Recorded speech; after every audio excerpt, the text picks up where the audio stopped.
Sa kultura ng mga Hudyo, hindi pinaniniwalaan ang mga babae sa kanilang sinasabi, kaya't hindi sila tinatanggap bilang mga saksi sa hukuman. Maaari nating sabihin na walang nag-aakala na isang babae ang magiging unang saksi ng muling mabuhay ang Panginoon. Ngunit si Jesus na palaging kumakampi sa mga dukha at inaapi ay pumili kay Maria Magdalena upang ipahayag ang magandang balita ng kanyang muling pagkabuhay. May nagsasabi na ang Panginoon ay naghahangad ng isang babae ang maging unang makaalam sa kanyang muling pagkabuhay upang madaling maipalaganap ang balita sa mga tao.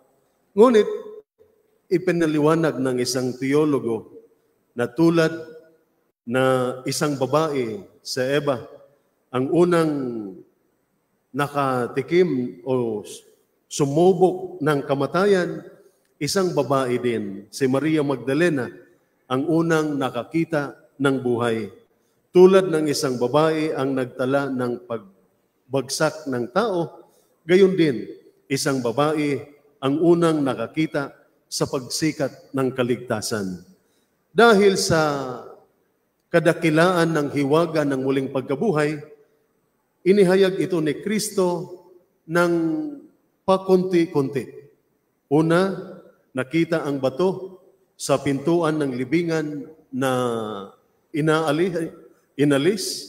Pangalawa, nakita ang natirang kayong lino. Pangatlo, ipinakita sa mga babae ang dalawang anghel at hanggang sa makita ng mga alagad ang nabuhay na Panginoon.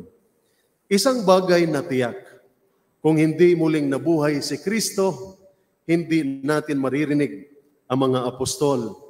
Alam natin na noong hinuli, pinahirapan at ipinako si Kristo sa krus, nagtago ang mga apostol sa takot na sila ay magdusa ng kaparihong kamatayan sa krus.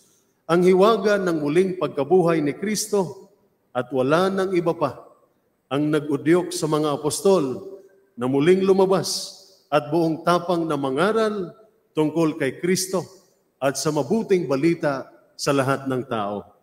Ang pagkabuhay ng Panginoon ay ang pundasyon ng ating pananampalataya.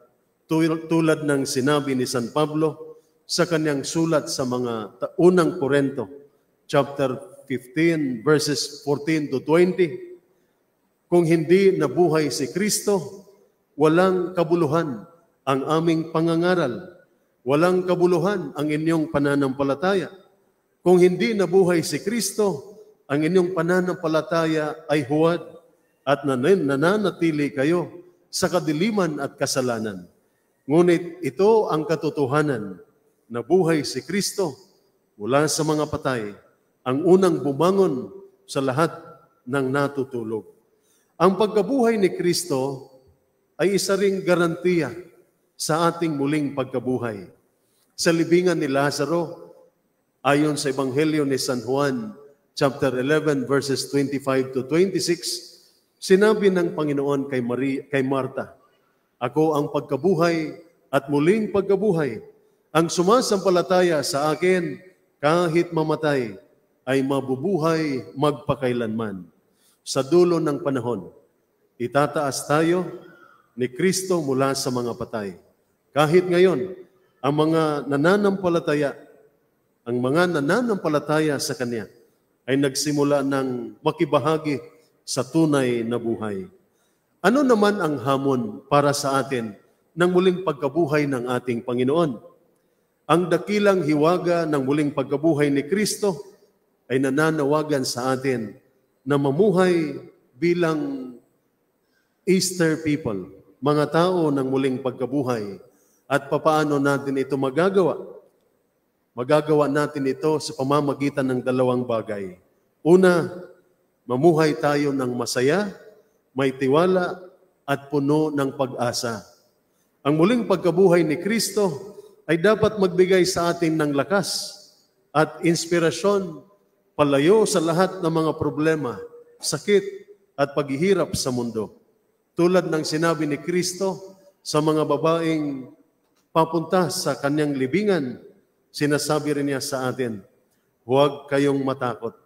Ang mga problema at sakit ng buhay na ito ay mananatili. Ngunit tayo na may pananampalataya ay mananatiling may tiwala sa tulong ng Diyos. May linggo ng pagkabuhay pagkatapos ng Biyernes Santo. May liwanag at kapayapaan pagkatapos ng mga unos ng buhay. At pangalawa, mabuhay tayo ng may pangarap sa buhay pagkatapos ng mundong ito. We must live with the vision of the future life after this world. At si San Pablo, ang unang nagudyok sa atin, ayon sa kanyang sulat sa mga taga-Kolosas, chapter 3, verses 1 to 2, yamang nabuhay kayo kasama ni Kristo, hangarin ang mga bagay na nasa langit, kung saan nauupo si Kristo sa kanyang luklukan sa kanan ng Ama. Ituon ang inyong isip sa mga bagay ng langit, hindi sa mga bagay na nauukol sa lupa. Ang mga bagay ng langit ay wala ng iba, kundi ang mga gospel virtues tulad ng pag-ibig, kapayapaan, katotohanan, katarungan. Ito ang ating ninanais dahil ito ay nauukol sa Diyos at magbibigay sa atin ng tunay na kaligayahan, hindi sa mga material na bagay at hindi rin sa physical na damdamin.